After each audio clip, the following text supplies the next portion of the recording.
Damos início a mais um Podsiga e, como eu havia prometido, temos mais um participante, um convidado muitíssimo especial. Mas antes de nós anunciarmos ele, eu quero te pedir para que você curta o nosso canal, curta este vídeo, compartilhe com mais alguém e participe, trazendo aqui a sua mensagem, se está gostando ou não, pessoas que você gostaria que nós só trouxéssemos e também temas que você gostaria que nós pudéssemos trazer.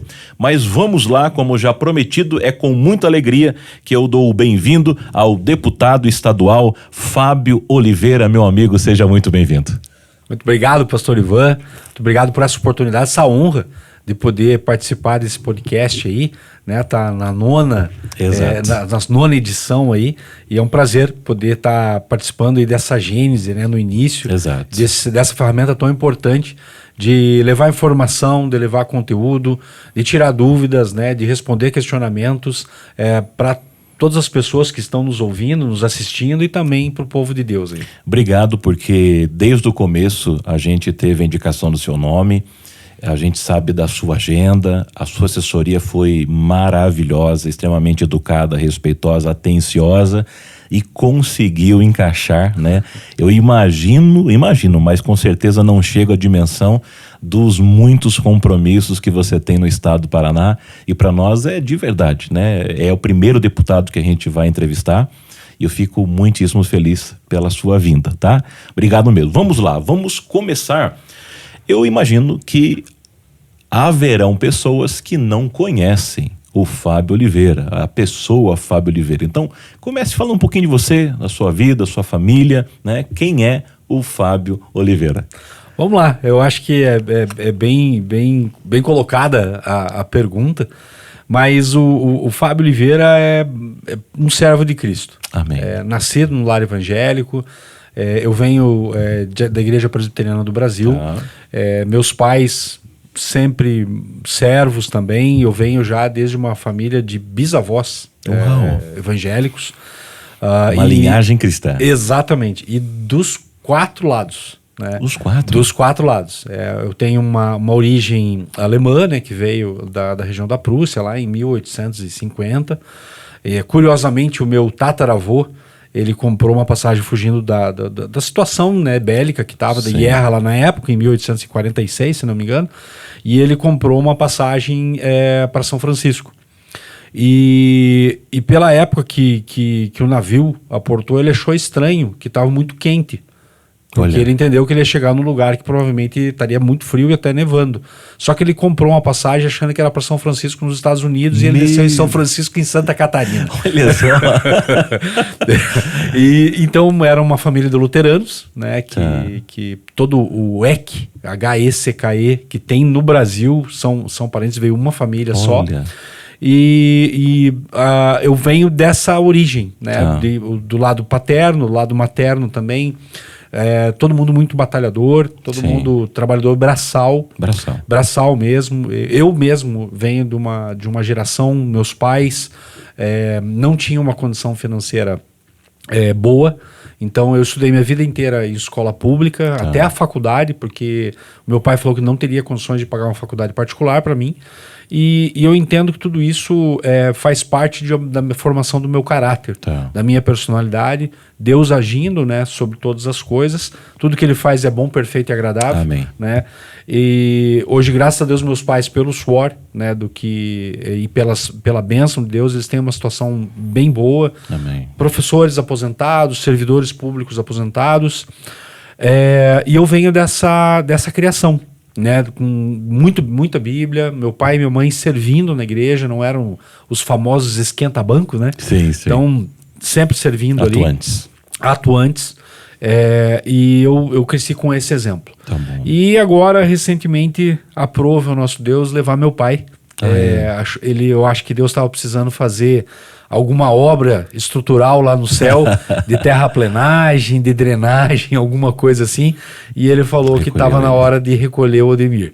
Então meu pai faleceu agora dia 10, e estava bem de saúde, Eu até tenho um amigo dele que me encontrou e falou assim, você é filho do Odemir, lá em Guarapuava. E eu falei, sou. Daí meu pai tava ali perto, ali, né? Ele olhou pro meu pai, olhou pra mim e falou assim, teu pai tá melhor que você, né? Eu falei, tá melhor que eu. Então, apesar da dor, apesar da saudade, do sentimento que foi uma perda por acidente até, porque meu pai tava muito saudável, ele não tava doente, mas com a certeza de que meu pai tá melhor que eu. Com certeza, tá. E que a gente vai se encontrar com ele. Amém. Então o Fábio Oliveira é isso, é uma pessoa que teve mudanças profissionais durante a minha existência profissional. Eu sou engenheiro civil de formação, também sou teólogo, e eu de engenheiro eu fui militar do Exército, e eu vi Deus agindo sobre a minha vida, me incitando, me incentivando a dar alguns passos de fé, e foi numa dessas mexidas que Deus mudou uma chavinha em mim em 2014 para a política. E eu ia perguntar isso aí, como é que você entrou, né? Como é que você chegou a isso, né? Eu ia te perguntar. Então, tudo começou em 2014, 2013 para ser mais exato, quando o Deltan Dallagnol, um irmão nosso, né, em Cristo, Deus colocou ele para ser o coordenador da Força Tarefa da Lava Jato, e eu e o Deltan nós frequentávamos a mesma igreja, a Igreja Batista do Bacaxeri, ali perto do Hospital Vita, né, aqui em Curitiba. Pastor Silvado, né? Exatamente, Pastor Silvado. E o Deltan, nós éramos da mesma célula, ele era o líder de célula, eu era o vice-líder, e eu via muito o que o Deltan estava fazendo, e um dia eu fui falar, cara, o que está acontecendo? Ele falou, cara, a gente viu uma ponta do novelo, e a gente começou a investigar aquilo, cara, e não para de sair fio. Uau. Imagina você pegando e puxando, e ele falou, cara, a gente não tem ideia onde que isso vai parar. Foi a resposta que ele me deu. E aí a gente começou a ver aquele mar de corrupção que a Força Tarefa, a Lava Jato, ela estava desvendando aos nossos olhos, diuturnamente. Todo dia a gente estava vendo coisas acontecendo, poderosos sendo indiciados, investigados, e eu comecei a falar, cara, eu preciso fazer mais. Eu preciso fazer mais. E eu procurei um pastor lá da igreja, o pastor Marcos, que é um pastor que tem uma visão política assim muito saudável. E eu falei, pastor, eu tô incomodado, eu acho que eu preciso fazer alguma coisa diferente e tal. E aí de repente surgiu no coração de uma liderança de pastores aqui em Curitiba a gente fazer um movimento social. E a gente batizou esse movimento social de MUDE. M-U-D-E, MUDE, Chega de Corrupção. Legal. Uma pastorzada toda jovem, então pastores de várias denominações, de várias igrejas, e eles me elegeram para ser o gestor de projetos. Gente, ser gestor de projeto em que pastor está envolvido não é fácil. Pastor é um artista. Pastor tem mente de artista. Então você gerir pastor, eu falei, Deus, tá bom, vamos para cima. Aí a gente estabeleceu alguns aplicativos, algumas coisas assim. E esse movimento social, ele foi um líder no Brasil. Uau. Então os movimentos sociais que hoje são os mais conhecidos, como Vem Pra Rua, o MBL, eles nos ligavam, eles falavam com a gente perguntando, e aí, qual é a estratégia que a gente vai fazer daqui pra frente, enfim e tal. Então nós viramos um movimento social estratégico. E foi por sugestão, né? referência nacional. E foi por sugestão desse movimento social, né, que eu fui um dos que idealizou esse movimento social, nós sugerimos ao Ministério Público que as 10 medidas de combate à corrupção, que eu acho que muitos de vocês, principalmente os mais velhos, aí lembram desse pacote de medidas, nós sugerimos ao Ministério Público que ele não deveria ser do Ministério Público ou de qualquer político, mas ele deveria ser um projeto de lei de iniciativa popular. Uau. E o pessoal do Ministério Público concordou e ali iniciou a coleta de assinaturas para as 10 medidas de combate à corrupção. Que legal. Isso é algo muito interessante para a história recente do Brasil democrático, porque bateu todo e qualquer recorde hoje. Em 1 ano e meio, nós coletamos 2.400.000 assinaturas na caneta. Nossa. Hoje é aceitável por aplicativo, né, eles que cumprem alguns pré-requisitos. Mas na época não existia a lei que autorizasse receber assinatura eletrônica. Então nós coletamos no Brasil todo, e provavelmente muitos de vocês que estão nos assistindo foi um dos que assinou ou até ajudou a pegar aquelas fichas para coletar a assinatura. Eu sei que a Igreja Assembleia de Deus foi muito participante na coleta, foi essencial na coleta de assinaturas. Em 1 ano e meio nós coletamos 2.400.000 assinaturas. E nós entramos com esse projeto, um marco na história do Brasil Democrático, e nós entregamos essas assinaturas, o projeto de lei, lá no Senado, junto com várias pessoas representando a sociedade civil organizada. Lembro muito do pastor Carlos Eduardo participando disso também ativamente. E ali Deus virou uma chave no meu coração em relação à questão de política. Mas na época eu estava fazendo política social. Tá. E em 2018, por conta desse trabalho que nós realizamos, né, na frente desse instituto, eu acabei virando presidente do Instituto Moody, ele se institucionalizou. Eu recebi 4 convites para sair candidato a deputado federal, isso em 2018. Num processo de oração, de reflexão e de conversa com quem manda lá em casa, aqui eu quero colocar algo que eu aprendi, inclusive com o pastor Carlos Eduardo. Meu irmão, se você está nos assistindo aqui agora, ele me ensinou e eu concordo plenamente com isso. Existem 2 homens no mundo, 2 tipos de homem no mundo. Tem o homem mandado por mulher e tem o mentiroso. É verdade. Então, ele sempre diz isso. Conversando com a minha esposa, nós entramos num processo de oração e a gente entendeu claramente através do Espírito Santo, dizendo que não era para eu ser candidato. Tá. Agradeci os convites e eu continuei a minha vida profissional. Continuei trabalhando. Mesmo a chave já assim, começado a virar e os convites, mesmo assim, você entendeu que não era. Deus falou claramente para mim, não é para você sair candidato. Nossa. E eu falei, Deus, tô aqui para fazer a tua vontade. Tá. Continuei minha vida profissional, trabalhando mais à frente do Instituto ainda. Chegou 2020, eleições municipais. Eu tive 3 convites para ser candidato a vereador aqui em Curitiba e mais um para vice-prefeito. De novo aquele processo de 2018. Oração, reflexão e conversa com a minha esposa. E o Espírito Santo falou de novo. Não quero que você saia candidato a nada. Sim, senhor. Eis-me aqui. Uau. Vida que segue. Trabalho. E eu estava em 2021 trabalhando no Hospital Mackenzie, que foi o que comprou o Hospital Evangélico. Sim. Inclusive a Assembleia de Deus fazia parte da SEB. Estudei lá. Da Sociedade Evangélica Beneficente, a Igreja Presbiteriana, a Igreja Batista, enfim, exato, várias denominações. O Mackenzie, Instituto Presbiteriano Mackenzie, comprou o Evangélico e eles me convidaram para assumir uma das áreas de gestão do hospital. Tá. E aí eu estava lá e eu confesso, pastor, que eu estava muito bem. Eu estava almoçando em casa, eu estava levando meus filhos para a escola, buscando o Vitor e a Lara lá, inclusive da parte quem é Fábio Oliveira. Sou casado com a Vivi, uma serva de Cristo, sou pai do Vitor e da Lara. Inclusive esses dias eu estava com um problema na minha mão, a minha filha de 6 anos de idade veio orar, fui curado. Amém. Então o Espírito Santo agindo na nossa família, né? Servos buscando a ação de Deus. E aí um dia eu estava num jantar representando o Hospital Mackenzie, o Deltan me liga, Deltan Dallagnol, meu amigão há 16 anos, e aí o Deltan me liga e fala, Fábio, eu estava orando aqui em casa. Ele já tinha saído do Ministério Público e já tinha decidido sair candidato. Eu participei desse processo decisório da vida dele. E aí ele falou assim, cara, eu estava orando aqui em casa e Deus colocou você no meu coração para você sair candidato a deputado estadual comigo. Eu falei, Deltan, você tá louco, velho? Você cheirou tua meia, sei lá, cara. Eu falei, não. Ele, não, Fábio, mas não sei o que. Eu falei, Deltan, não faz sentido, cara. Não faz um ano que eu entrei no hospital. Eu entrei por oração, cara. Vivendo um momento maravilhoso. Tava bem financeiramente, bem profissionalmente. Sabe aquela vida redonda, sim, perfeitinha? Sim. Servindo na igreja, tá. Eu falei, Deltan, não. E ele, não, insistindo e tal. Aí eu usei aquela velha tática do crente para se livrar do problema. Vou orar sobre isso. Sim. Aí eu consegui desligar o telefone. Cheguei em casa, minha esposa já estava deitada. Ela falou, e amor, como é que foi o jantar e tal?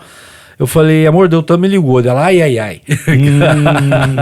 Aí eu falei, não, amor, ele só me convidou para sair candidato a deputado estadual. Ela falou, Deltan, tá louco? Eu falei, amor, fica tranquilo. Eu falei para ele que ia orar e tal. E vamos deixar Deus agir. Vamos deixar Deus falar. Só que no meu coração, na minha cabeça, eu já tinha levado 2 não de Deus. Sim. E não que eu quisesse. Sim. Mas eu falei, cara, não é. A gente não entende que já não é mais, né? Não é pra mim, isso não é comigo. E ainda mais vivendo um tempo bom, né? Exato. Aquela vida assim que você ora pra Deus a vida inteira, pedindo pra Deus. Cheguei, né? E aí, passaram 2 meses, a minha esposa vem falar comigo, amor, lembra aquele convite que o Deltan fez pra você e tal? E eu confesso que eu tive que puxar na minha memória, porque naquele dia eu orei, só que vergonhosamente eu não orei mais sobre aquilo. Só que a minha esposa chega para mim e ela me dá uma lição Uau. de cristianismo. E ela chega assim e fala, eu orei esses 2 meses, ó, minha cara tá vermelha aqui. Uau. E eu não tenho nenhum direcionamento do Espírito em relação a isso. Mas eu quero dizer para você de uma maneira muito clara e que eu tenho muita paz no meu coração. A decisão que você tomar, eu vou te apoiar. Eu olhei para ela e falei assim, amor, tem coisa nova aqui. Ela falou, agora o problema é teu com Deus, a minha parte eu já fiz. Uau.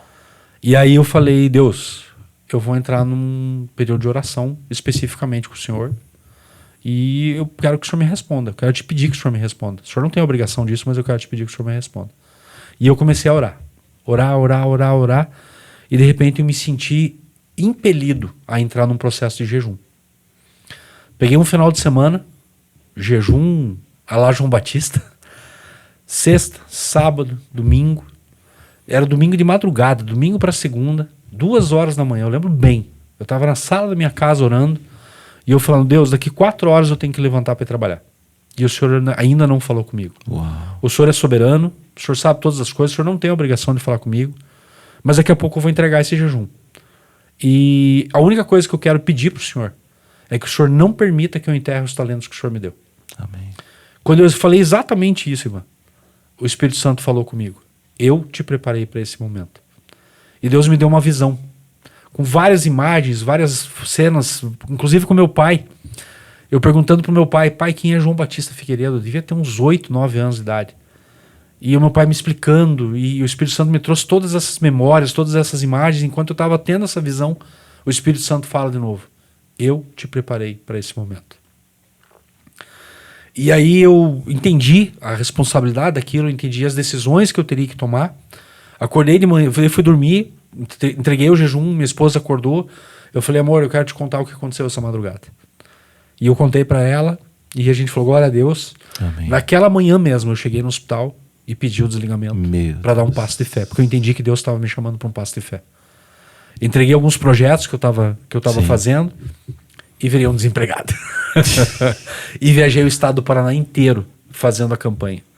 Porque eu dizia assim, eu não estou fazendo por mim, eu não estou fazendo para minha esposa, eu não estou fazendo para meus filhos, eu estou fazendo porque Deus me mandou. É um propósito. Mas agora, pastor, eu quero confessar para vocês que mesmo obedecendo o que Deus me falou, Deus não tinha prometido para mim o resultado da eleição. Ele só falou para eu sair candidato. Sim.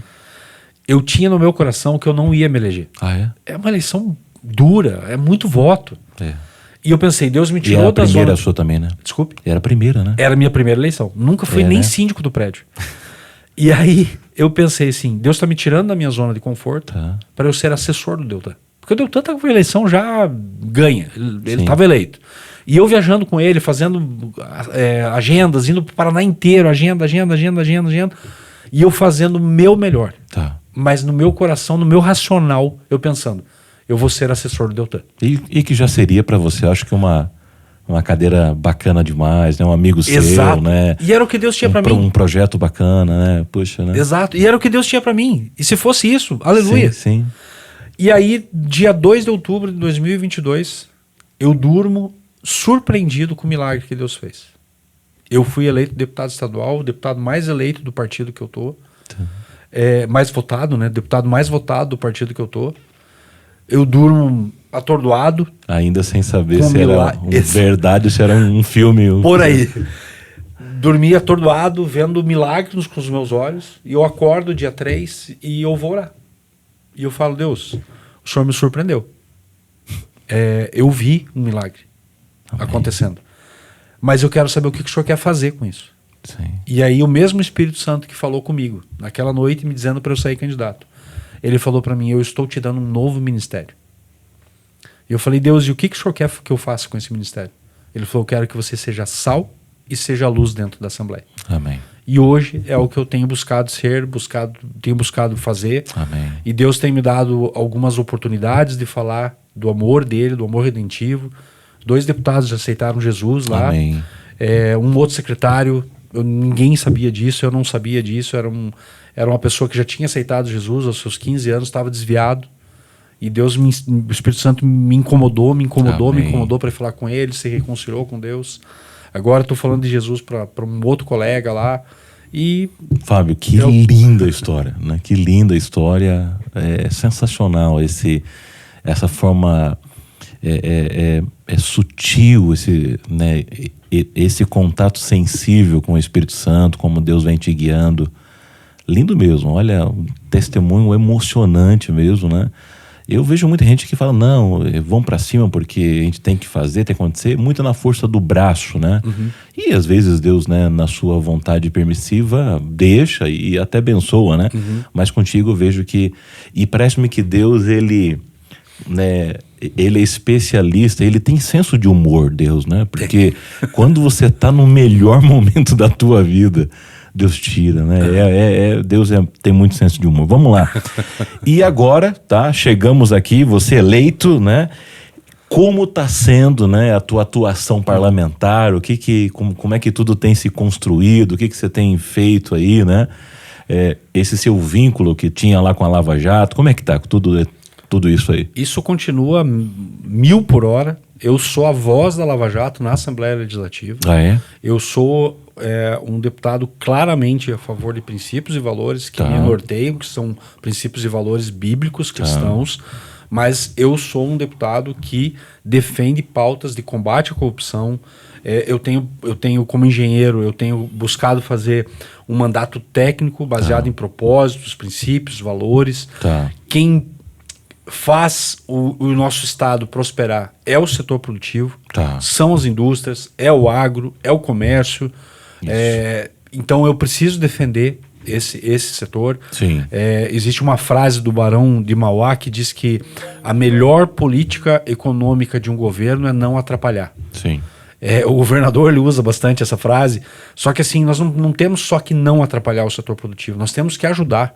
Nós temos que fazer leis que facilitem com certeza. E propiciem o setor produtivo a produzir mais. Quase 90% das nossas empresas, não só no estado do Paraná, mas do Brasil, são micro e pequenas empresas. Qual é a política pública de ajuda a esse micro e pequeno empreendedor? Eu sou coordenador da Frente Parlamentar das Engenharias da Infraestrutura, toda a parte logística do estado do Paraná, trens, pedágios, porto, nós temos discutido de maneira técnica lá dentro. Eu sou presidente da Comissão de Ciência, Tecnologia e Ensino Superior, dentro da Assembleia também, então duas áreas muito técnicas. Então eu tenho buscado fazer isso, mas tudo isso em cima de princípios e valores cristãos.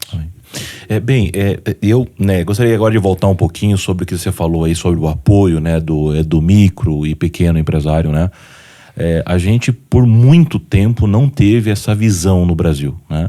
A gente tinha uma visão de dependência do governo, né, assim, de subsídio, mas pouco a pouco a gente foi entendendo, né, o poder do empreender, de fazer, né? Mas ainda no Brasil é muito difícil, né? Até o Flávio Augusto falou que, né, o Brasil não é para amadores, né? O empresário brasileiro, ele tem uma carga tributária muito pesada, ele tem desafios, né, da área da lei de recursos humanos, a SLT, é muito pesada. Assim, o que você tem visto aí no cenário, quais são as possibilidades e lutado para se favorecer essa classe no nosso Paraná? Eu conheço o Flávio Augusto, sou fã dele. Ele é um empresário muito fora da curva e que bom que, sendo um irmão nosso em Cristo, ele também tem ajudado empresários a fazer um mindset, a fazer uma mudança mental, e entendendo que se as empresas não mudarem a forma de pensar, elas vão acabar quebrando. Né? E hoje, infelizmente, aqui no Brasil, todo e qualquer empresário, independente do tamanho dele, ele trabalha 150 dias do ano para pagar imposto. Meu Deus. São 5 meses dos 12 que é para pagar imposto. Fábio, isso é loucura. É loucura. E a gente tá falando só de imposto. Só de imposto. E você imagina que nem lugar do mundo assim. E a gente tem que lembrar que uma empresa dessa, ela precisa investir em mão de obra, ela precisa investir em pessoas, ela precisa investir em infraestrutura, ela precisa investir em equipamento, ela precisa comprar matéria-prima ou ela tem que comprar produto para vender. Meu Deus. Então 5 meses é só para pagar imposto. Se você pegar outros países, Estados Unidos, a Europa de uma maneira em geral, são 2, 3 meses. Meu Deus. Para isso. Tem que pagar imposto? Tem. Faz parte. Sim, faz parte. A Bíblia fala isso. Do jogo, né? Não Exato. A Bíblia fala sobre Com pagamento de certeza. impostos, né? E Jesus é muito claro em relação a isso. Dai a César o que é de César. Né? Exatamente. E a gente percebe até, não sei se vocês lembram daquela passagem em que os discípulos não tinham dinheiro para pagar e Jesus falou, pesca aí, e eles tiraram o dinheiro do imposto da boca do peixe. E ele validou, né? Exatamente. Então, validou. é a parte do cristão. É para seguir a lei. Né? Então, o que a gente pode pensar é de que forma, dentro das ferramentas que Deus dá para cada um de nós, do ministério que cada um nos chamou, e eu quero deixar bem claro a minha visão ministerial. O pastor Ivan tem um chamado ministerial para ser pastor. Você que está nos assistindo, se você é um encanador, um eletricista, um médico, um dentista, independente da tua formação, e você tem plena convicção que você está fazendo aquele propósito que Deus quer para você, esse é o teu ministério. Exatamente. E hoje Deus me chamou para ser político. Sim. Político partidário. Se é por 4 anos, 8 anos, eu não sei. Mas hoje eu estou vivendo esse ministério que Deus me deu. E nós temos que, nesse ministério que Deus nos chamou, nós fazemos a nossa parte, sermos o melhor. Amém. Né? Com excelência nisso. E uma das ações que eu pensei muito já, e desde o ano passado eu tenho trabalhado, em relação à questão do setor produtivo, é algo que se chama substituição tributária. Não é reforma tributária. Eu não legislo na reforma tributária. Sim. Isso é o deputado federal e o senador. Sim. Mas dentro da esfera que compete ao Legislativo Estadual, à Assembleia Legislativa Estadual, eu posso falar sobre substituição tributária. O que é isso? Eu vou tentar ser bem didático, porque é um assunto muito técnico. Se você hoje quer abrir uma loja para vender celular, você vai ter que comprar o celular de alguém, vai ter que colocar ele na tua prateleira, para daí você abrir a tua lojinha lá e você revender esse celular. Só que a substituição tributária, ela te obriga a pagar o imposto da venda do celular antes de você colocar o celular na prateleira. A partir do momento em que você fez o pedido e quem está te vendendo lá 200 celulares para você revender, ele emite a nota fiscal, ali você paga o imposto da tua venda, antecipadamente.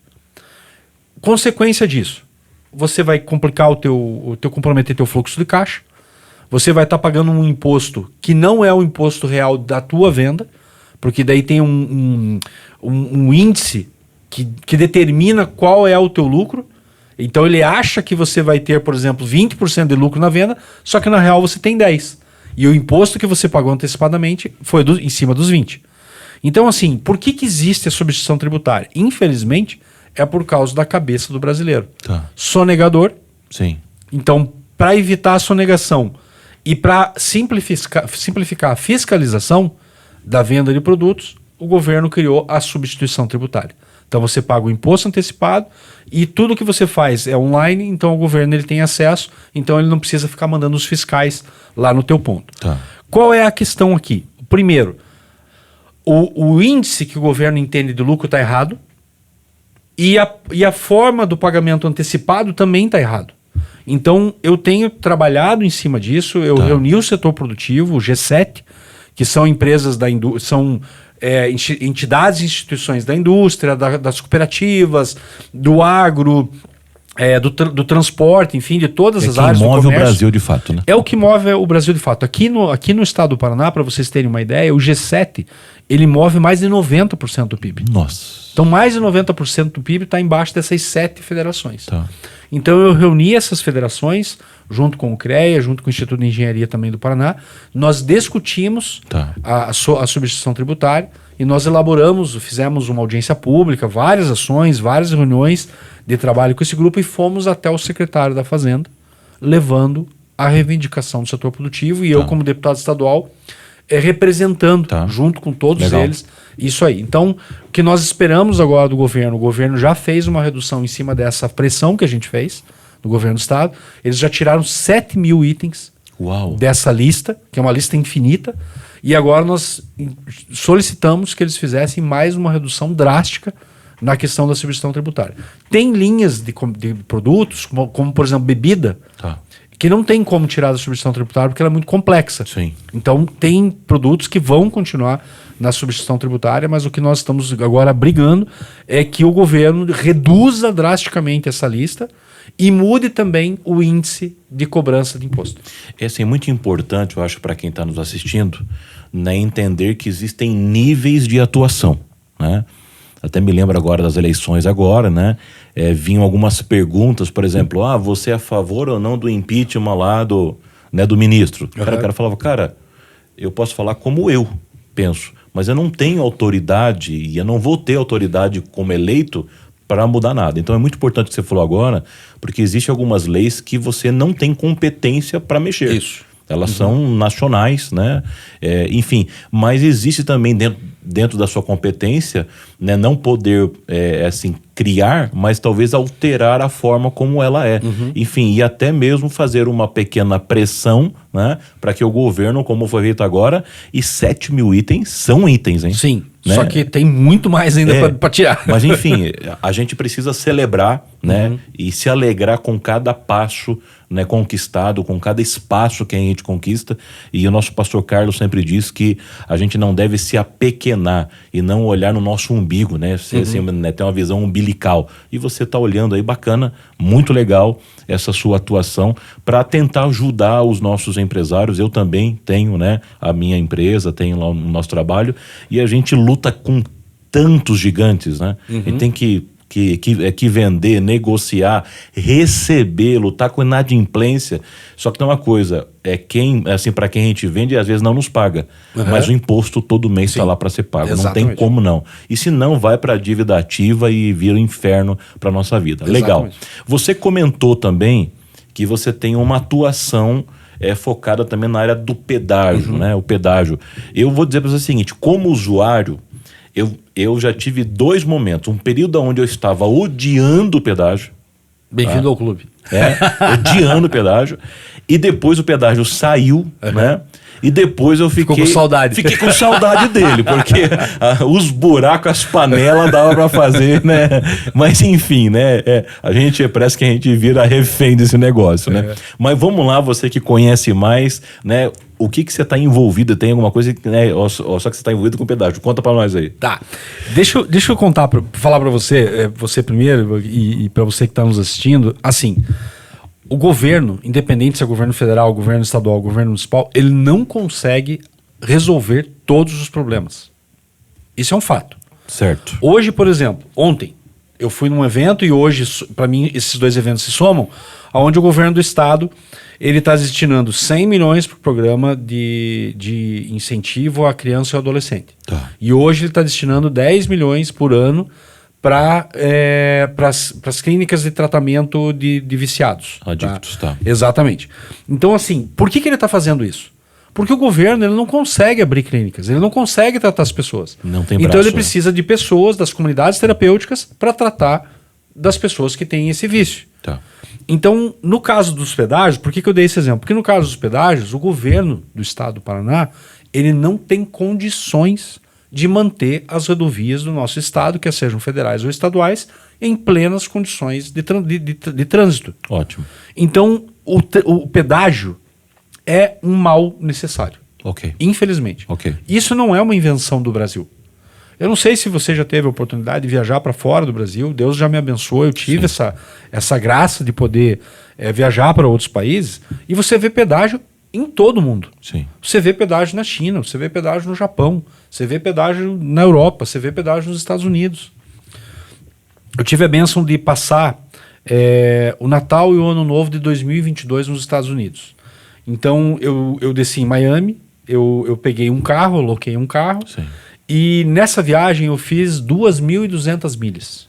Então eu subi desde Miami lá embaixo, eu subi toda a Flórida, passei a Geórgia, eu fui até o Tennessee, eu passei o Ano Novo com meu tio lá no Tennessee, desci pela Carolina do Norte, Carolina do Sul, peguei o rabinho da Geórgia e desci a Flórida toda. Então eu fiz um U de ponta cabeça, né? E eu não vi nenhuma cabine de pedágio. Eu não parei em nenhuma cancela, que é o modelo que nós temos aqui no Brasil. Só que de tempo em tempo tinha uma caixinha no para-brisa do carro, que eu já aloquei com essa caixinha. Eu percebi que eu passava por uns portais e ele fazia pip. Olha só. E o barulho que na verdade eu escutava era o catim, né? Catim, catim. Porque cada portal daquele que eu passava era uma praça de pedágio. Entendi. Era o que eles chamam de free flow. Então você passa embaixo daquele grande portal, pegando todas as pistas da rodovia, e daí ele ia cobrando pedágio. Pedágio é algo que está no mundo inteiro, Sim. porque o governo não consegue resolver isso. Não tem braço para... O nosso grande problema no estado do Paraná, por que nós odiamos o pedágio? Você falou uma palavra muito certa, Ivan. Por que nós odiamos o pedágio? Porque a história do pedágio, dos últimos 25 anos, a história anterior dos pedágios, ela foi recheada de corrupção. Entendi. Corrupção sem tamanho. Corrupção que começou com uma grandeza pequena, as pedagieiras cooptando os fiscais, só aquela raia miúda, os pequenininhos. Só que daí a notícia começou a subir, e a corrupção chegou até o ex-governador do estado do Paraná. Uau. Deputados estaduais, vários políticos, vários diretores de empresas estaduais. E o último acordo de leniência que o Ministério Público fez com as concessionárias de pedágio aqui do estado do Paraná, o acordo ficou em 1 bilhão. Eu vou repetir, 1 bilhão de reais. Ou seja, no acordo de leniência, as concessionárias disseram, eu confesso que eu desviei 1 bilhão de reais. O acordo de leniência é isso. Meu Deus. E nesse acordo dizia que se fosse descoberto mais corrupção, o governo do estado teria toda a competência de cobrar isso. E o governo do estado cobrou mais 400 milhões de reais. Das mesmas concessionárias. O que nós vemos disso? Nós vemos que obras que nós vamos pagar agora já deveriam ter sido feitas. Infelizmente, nós vamos pagar de novo por obras que não foram feitas. Só que qual é o grande problema da corrupção? Não é que o viaduto era para ter sido construído ou era para ter sido duplicada já a BR-277 de Foz até Paranaguá. Não é esse o ponto. Quais são as consequências? Aí você pode estar pensando, tirou dinheiro da escola, porque o governo do estado teve que fazer alguma coisa. Tirou dinheiro da segurança, tirou dinheiro da saúde. Sim, isso aconteceu. Só que eu quero colocar um dado mais agravante para você. Toda a BR-277, nesse exemplo que eu já dei, era para ter sido duplicada. Nossa. Eram para ter sido duplicados 1.000 quilômetros de rodovias no estado do Paraná, na antiga concessão. Dos 1.000 quilômetros foram duplicados apenas 300. Ou seja, 700 quilômetros não foram duplicados. E aí o Ministério Público ele pediu para a Polícia Rodoviária Federal fazer um levantamento nesses 700 quilômetros da quantidade de colisões com mortes que ocorreram frontal. Ou seja, se tivesse sido duplicado, não teria colisão frontal. Então é um único dado. Só um. O número de colisões frontais nos trechos que deveriam ter sido duplicados e não foram, e em que morreram pessoas. 400 vidas foram perdidas em colisões frontais em trechos que teriam sido duplicados. Isso não tem preço que pague. Então a questão é a seguinte, a corrupção, ela tira dinheiro da educação? Tira. Tira dinheiro da segurança pública? Tira. Tira dinheiro da saúde? Tira. Só que a corrupção é assassina. A corrupção mata. E é por isso que nós não podemos permitir e eleger políticos que têm história de corrupção. Nós temos que eleger pessoas que vão nos representar nas câmaras dos vereadores, nas prefeituras, nas assembleias, nas câmaras de deputados e no Senado, que realmente sejam comprometidos com idoneidade, com honestidade. Infelizmente, hoje, honestidade é algo que o político faz questão de dizer, deveria ser pré-requisito. Exato. Mas, infelizmente, virou um diferencial. A corrupção é uma assassina. Agora, vem cá, tem um assunto meio polêmico, você teve aí um embate com o presidente da Câmara, Trajano, né? Como é que foi isso daí? O que está acontecendo? Ademar Traiano é um deputado estadual eleito pelo sudoeste do estado do Paraná. Ele é de Francisco Beltrão e ele está na política, ele está nesse mandato no seu 11º mandato. Ou seja, só como deputado estadual ele está há 44 anos. Só que dá para piorar. Ele, como presidente da Assembleia Legislativa, ele está no seu 5º mandato. E cada mandato de presidente tem 2 anos. Então ele está há 10 anos presidente da Assembleia Legislativa. E segundo uma reportagem que foi muito, muito divulgada, no início de dezembro de 2023, eu já era deputado estadual já com mandato, foi noticiado que o Traiano tinha assinado um acordo de não persecução penal e um acordo de não persecução civil com o Ministério Público. Isso para se livrar de um julgamento no Tribunal de Justiça aqui do Estado do Paraná.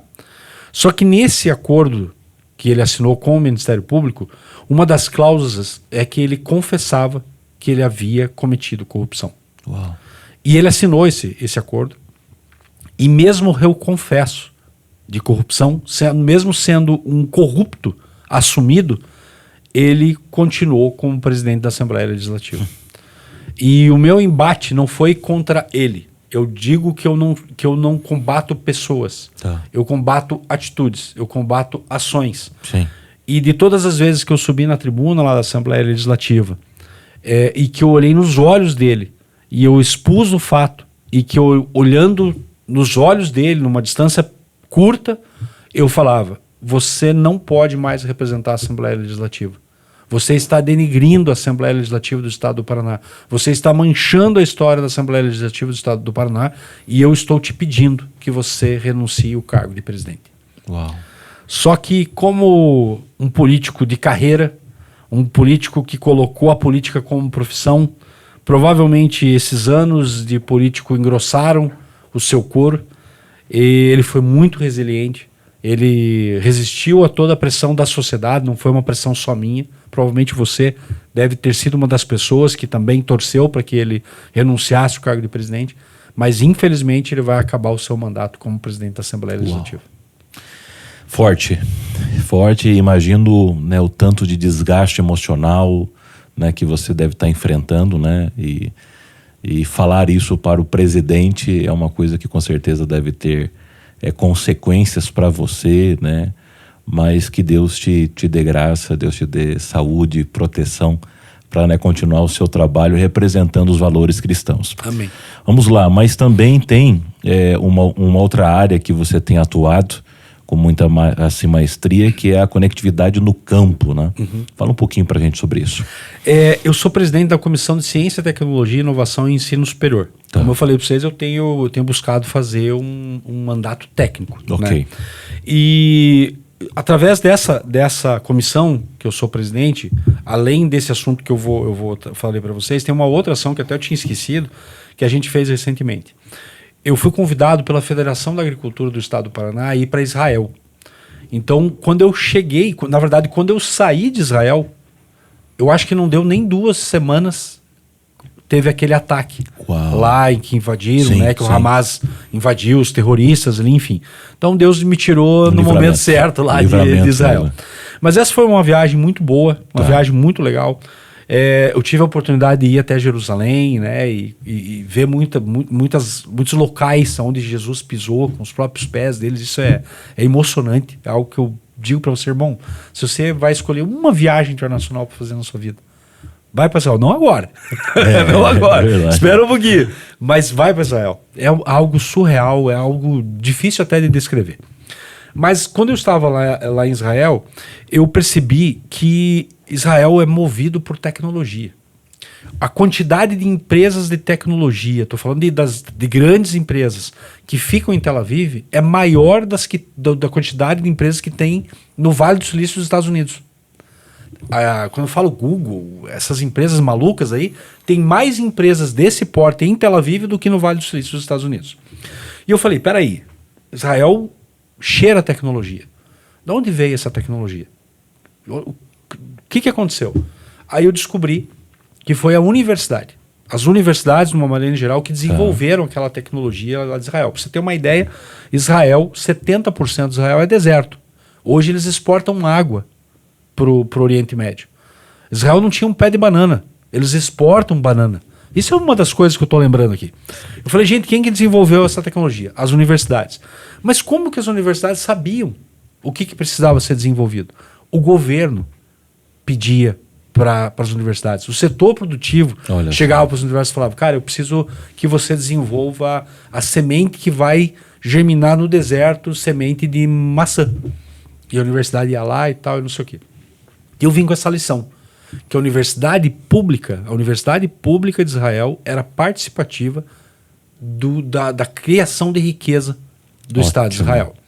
E aí eu cheguei com isso, falei, cara, as nossas 7 universidades estaduais, elas têm que participar da elaboração de pesquisas aplicadas. Com certeza. Fui conversar com o secretário, fui conversar com o presidente da Fundação Araucária, que trabalha muito com as universidades, e nós reunimos o setor produtivo, nós elencamos várias pesquisas que para o setor produtivo são cruciais. Tá. Então nós levamos até as nossas universidades estaduais, através da Secretaria de Ensino Superior, pelo menos 45 solicitações de pesquisas aplicadas. Que legal. Para serem elaboradas pelas nossas universidades estaduais. Lembrando que, se você for pesquisar na Gazeta do Povo, eles fizeram um artigo recentemente falando dos absurdos que as universidades públicas têm feito em relação a pesquisas para mestrado, para doutorado.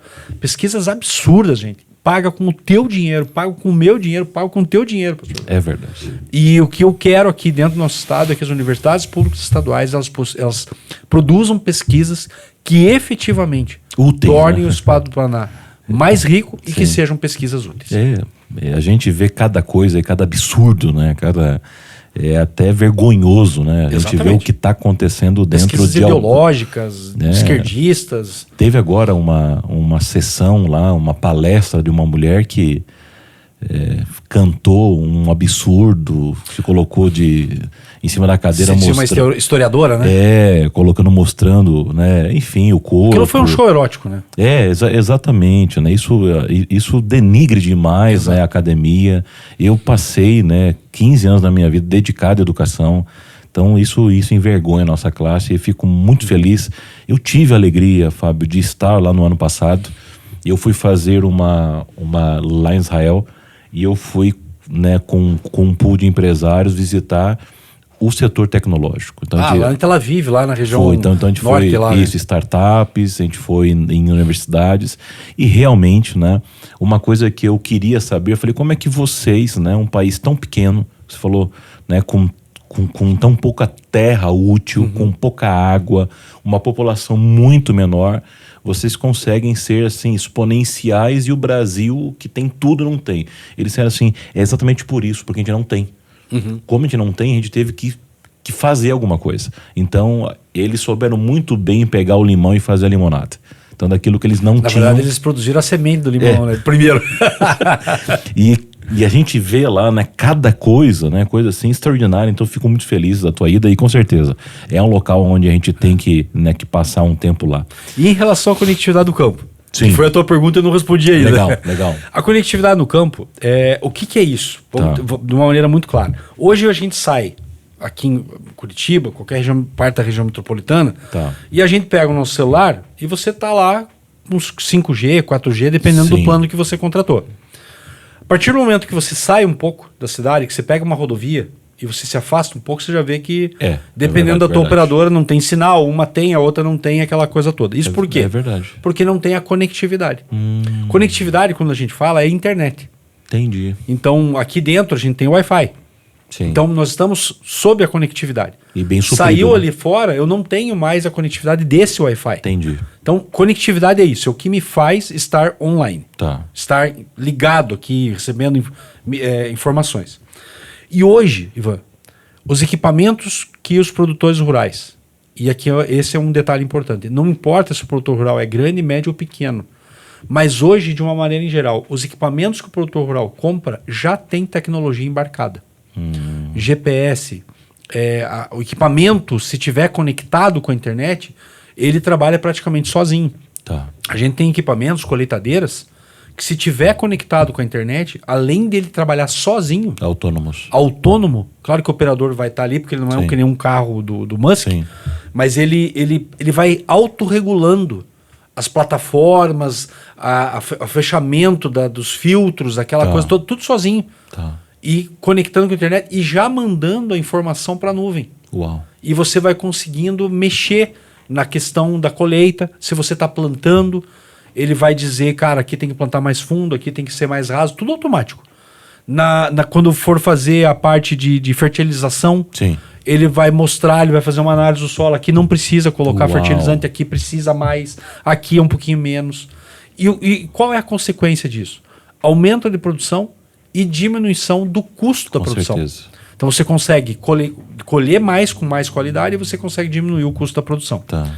Só que hoje nós não temos isso no Brasil e em lugar nenhum. Porque não existe equipamento hoje, é uma raridade dos que estão conectados. Nossa. O meu sobrinho, por exemplo, ele fala, tio, eu sou um abençoado, ele é um servo de Jesus também. E lá na fazenda onde ele planta, lá perto de Guarapuava, ele fala, tio, eu pego uma réstia da operadora que eu contratei e onde minha colheitadeira tá, ela tá conectada. E ele falou, eu diminuí meu custo de produção e aumentei minha produtividade. Olha só. Então esse trabalho de conectividade no campo, nós queremos levar a conexão, a internet, até o campo, aonde está o equipamento. Não lá na sede do chacreiro, do fazendeiro.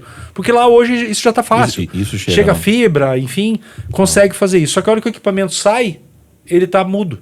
E ele só consegue subir essa informação a hora que ele volta para perto da sede. Ou seja, assim, há tecnologia, mas não há conectividade. Exatamente. Então Deus. Hoje o produtor rural ele está pagando por algo que ele não está usando.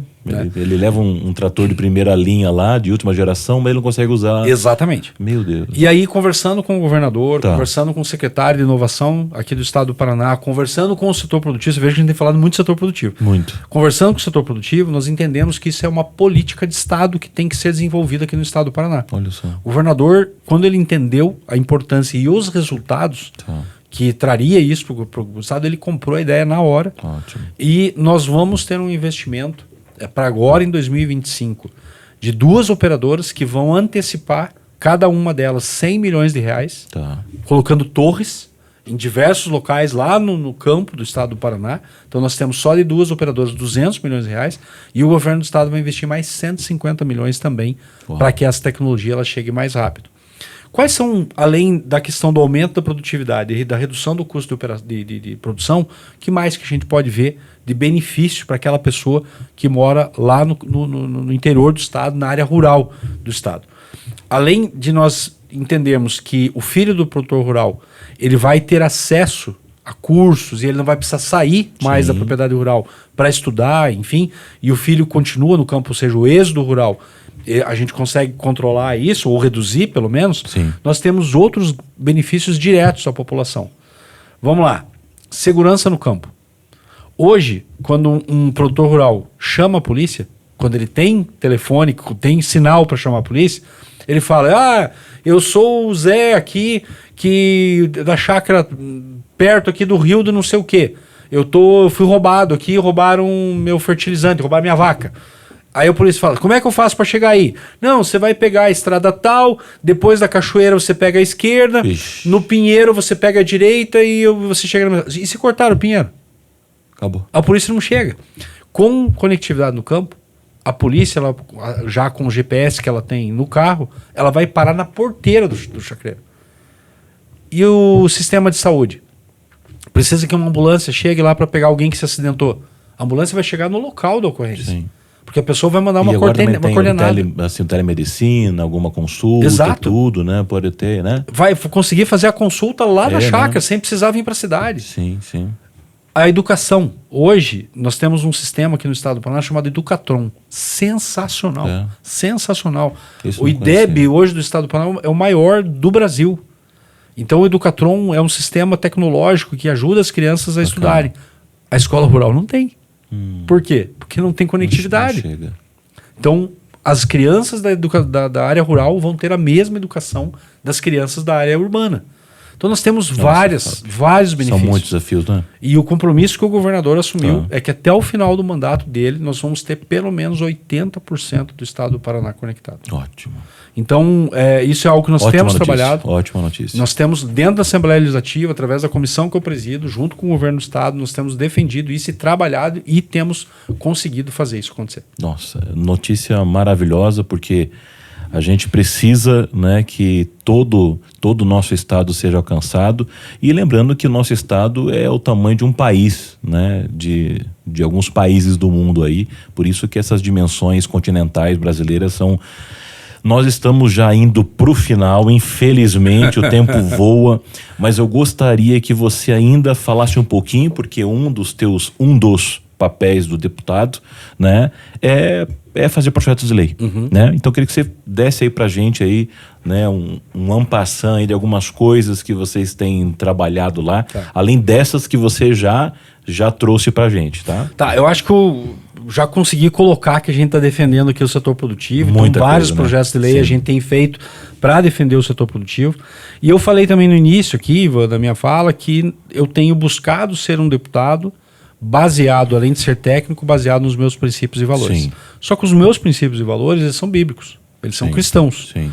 E não tem como eu, dentro da Assembleia Legislativa e dentro da minha competência como deputado estadual, na minha área de abrangência de legislador, não pensar em como que nós vamos defender a família, Sim. defender os nossos princípios, não só cristãos, mas os princípios e valores éticos e morais, através de leis que a gente pode propor. Então, eu vou falar de pelo menos uns 2 ou 3 projetos de lei aqui que eu fiz com esse viés. Tá bom. Então, nós vimos, principalmente na Olimpíada, vários casos de atletas que um belo dia acordaram, dizendo que eram homens, e que um belo dia acordaram dizendo que eram mulheres e que estavam competindo sendo homens na modalidade feminina. Exatamente. Então, nós fizemos um projeto de lei em defesa das mulheres. Tá. E esse projeto de lei, ele está caminhando, tramitando dentro da Assembleia Legislativa e sendo aprovado, ele vai dizer o seguinte, que dentro de todos os jogos oficiais no estado do Paraná, o sexo do atleta vai ser definido pelo sexo biológico. Tá. Ou seja, o sexo que ele nasceu. Sim. Então não adianta vir o atleta transgênero com uma carteira de identidade dizendo que ele é trans, ele não vai competir na categoria que ele não é do sexo biológico dele. Então é um projeto de lei de defesa das mulheres. Sim. Então nós vimos casos de nadadoras americanas que teve uma boxeadora que apanhou. Isso foi na Olimpíada, né? Meu Deus, né? Aquilo, nossa, ela disse que ela nunca tinha levado um soco tão forte na vida dela, né? De um homem. De um homem. A força do homem, né? E ela ainda foi guerreira, a ponto de dizer assim, não, eu vou tentar. Né? Mas impossível, né? Exato. E agora a gente teve um caso essa semana que eu vi de um time de futebol lá nos Estados Unidos, de adolescentes, de uma escola, em que apesar do Estado já ter legislado que era pelo sexo biológico, um menino lá, ele recebeu uma ação judicial favorável a ele, e ele estava jogando no time feminino. Uau. E esse time ele foi competir e as meninas não entraram em campo. Olha. Então elas falaram, não, eu não vou jogar, eu não concordo com isso e eu me nego a agir. As pessoas precisam, né, assim, tomarem posições, não é verdade? Maravilha. Então, dentro do projeto de lei, dentro do que me cabe como deputado estadual, eu fiz esse projeto de lei. Muito bom. Um outro projeto de lei também que... E só lembrando, Fábio, eu acho que isso, né, as pessoas falam muito sobre o cuidado com as mulheres, né, e nós evoluímos muito. Sim. E isso vem mesmo ao encontro do cuidado delas. Exatamente. Porque, né, se a pessoa quer, assim, ter a sua identidade modificada com o seu gênero, ótimo, ela leve a vida dela. Mas ela ir, né, assim, competir com uma mulher, não, sendo um corpo... Isso, covardia. Isso vai gerar, assim, agravamento físico, pode ter, né, assim, consequências, né, sequelas pro resto da vida. Exato. Ok, então é muito importante aqui, porque tem muito mimizento por aí, né, até porque a gente, como cristão, não concorda mesmo com a mudança de gênero. Mas especificamente nesse projeto você está protegendo as mulheres. Exatamente. Ótimo, é muito bom para deixar friso aqui, né? Um projeto de lei que eu fiz de proteção às nossas crianças. Tá. Nós temos inclusive uma candidata a prefeito de Curitiba que tem falado do banheiro unissex.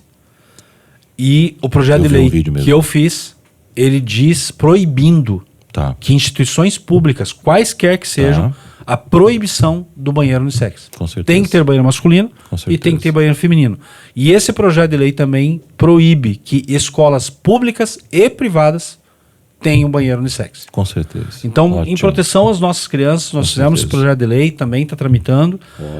E é um projeto tá mexendo bastante ali com as estruturas da Assembleia, mas é um projeto de lei que eu não abro mão. E eu vou levar esse projeto. E você tem uma filha, eu também tenho, né? Eu não quero que um menino esteja no meu banheiro com a minha filha. Exatamente. Né? Então, que é isso? Né?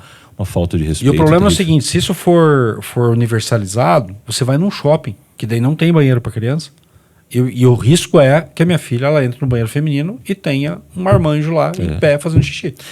E né, o governo e ninguém pode me dar a garantia de que esse menino não vai pirar a cabeça e cometer algum ato criminoso dentro do banheiro. Né, ok. Então é muito fácil fazer uma lei e não dar a segurança sobre aquela lei. Exatamente. Né? Ótimo. Então, aí fizemos participei também como autor de um outro projeto de lei em relação à Marcha para Jesus, né? Ela é hoje um bem imaterial, né? É algo do Estado, isso, né?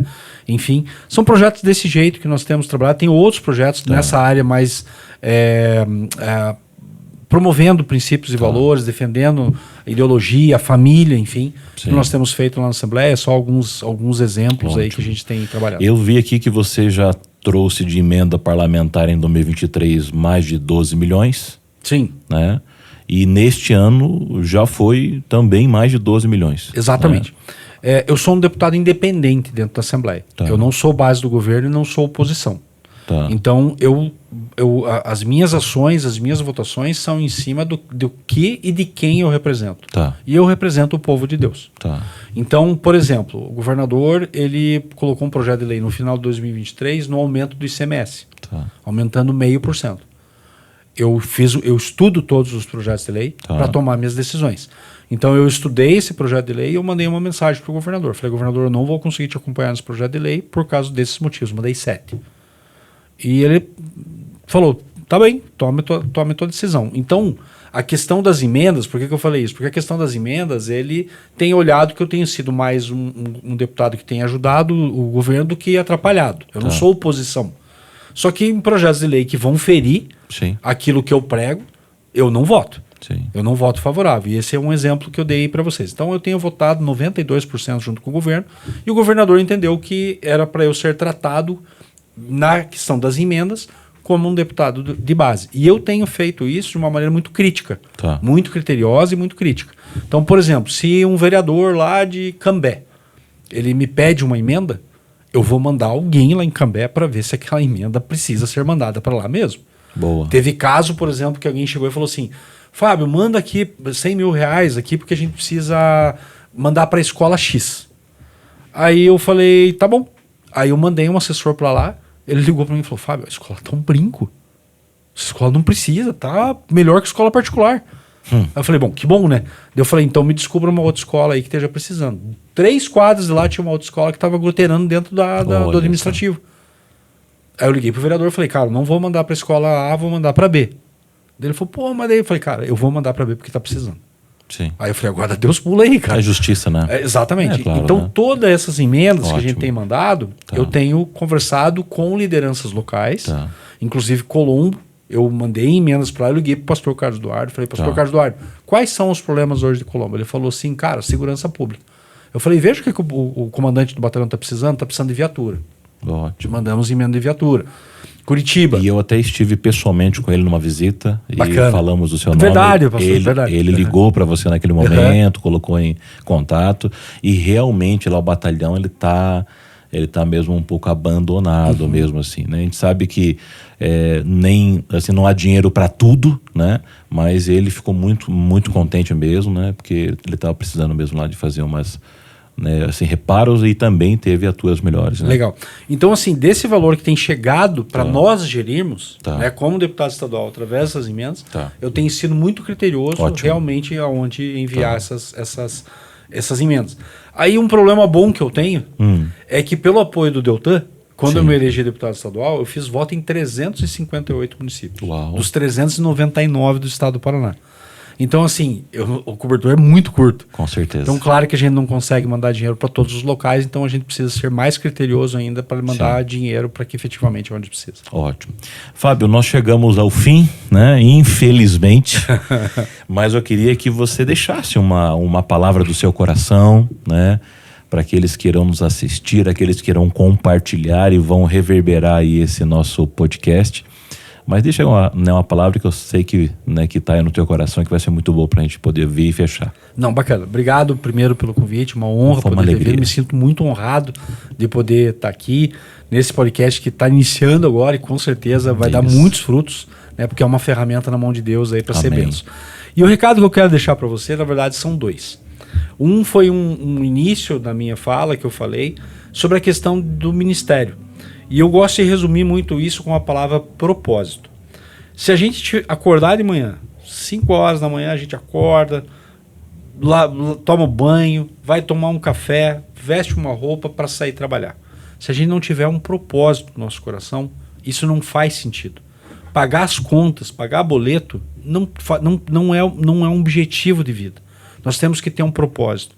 Então, a primeira fala que eu quero deixar para você é: naquilo que Deus te chamou, faça com alegria. E se hoje você não tem prazer, ore e peça para Deus: Deus, me dá prazer naquilo que o Senhor colocou para eu fazer nesse momento da minha vida. Me dá propósito, me dá objetivo. Faça os meus olhos brilharem para isso que o Senhor me chamou. Então, a primeira coisa seria isso. E a segunda questão é sobre a tua participação cidadã. Eu sempre falo para pastores, como o pastor Ivan, como o pastor Carlos Eduardo, que um dos grandes desafios hoje dos nossos líderes, dos nossos pastores, é ensinar a igreja cidadania à luz da Bíblia. Eles ensinam a investir dinheiro, a finanças à luz da Bíblia, nos ensinam a ser pais à luz da Bíblia, filhos à luz da Bíblia, mães à luz da Bíblia. Só que a dificuldade hoje, historicamente, nas nossas igrejas, é o princípio da cidadania. E você, como sendo um cidadão, não só do reino, mas um cidadão brasileiro hoje, você tem algumas obrigações. E uma delas é votar. E se você não votar com consciência, não porque o teu pai pediu, porque teu filho pediu, porque o padeiro sugeriu algum nome, mas você precisa votar com consciência. Isso é cidadania. Votem em pessoas que te representam. Se você é a favor da vida, se você é contra as drogas, se você é contra a ideologia de gênero, a favor da liberdade de expressão, você precisa eleger pessoas que te representem. Votem em pessoas que têm os mesmos princípios e valores que você. Porque não adianta hoje nós estarmos reclamando do que está acontecendo hoje no STF, em que existe um movimento muito forte para acabar com o laicismo colaborativo que existe hoje, onde a igreja é importante para o governo, para resolver os problemas do governo, que foi o início da nossa fala.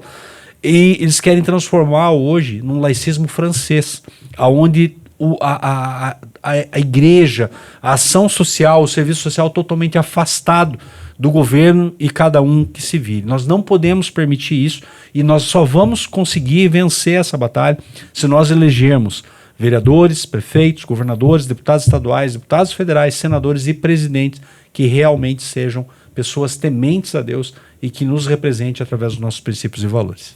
Maravilha. E aonde as pessoas podem te encontrar? Suas redes sociais, site, enfim, aquilo que você quiser passar. Vamos fazer agora o CTA aqui, né? O Call to Action. Isso aí. Você pode me achar ou pelo Instagram.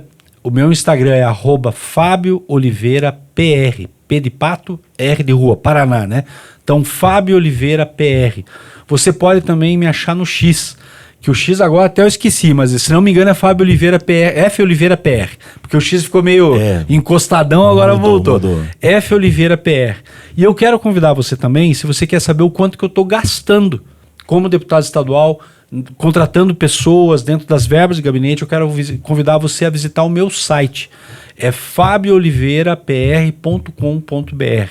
Lá você vai ter uma aba em que você vai ver todos os gastos que eu estou fazendo. Quanto que eu gasto para... Exatamente, transparência.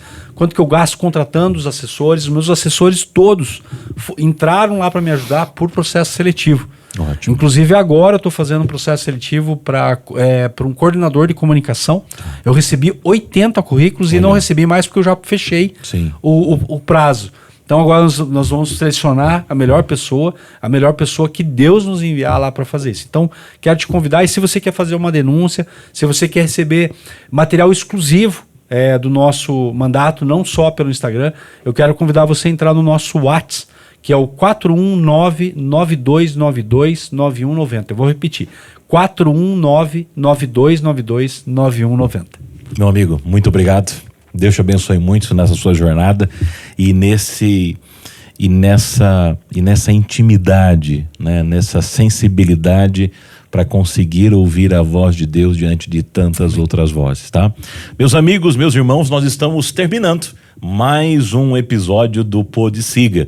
Lembrando, podendo, nos siga o nosso canal, compartilhe, deixa aqui o seu recado E como eu havia dito, tivemos mais uma entrevista de altíssimo nível com o deputado estadual Fábio Oliveira. Mais uma vez, muito obrigado. E compartilhe com mais pessoas e veja só que lindo. Nós podemos ter o nosso ministério em qualquer área, em qualquer setor, e Deus chamou o deputado estadual Fábio Oliveira para ser luz e sal lá nos representando. Que você também encontre o seu propósito e seja muito feliz. Um forte abraço e até o nosso próximo episódio.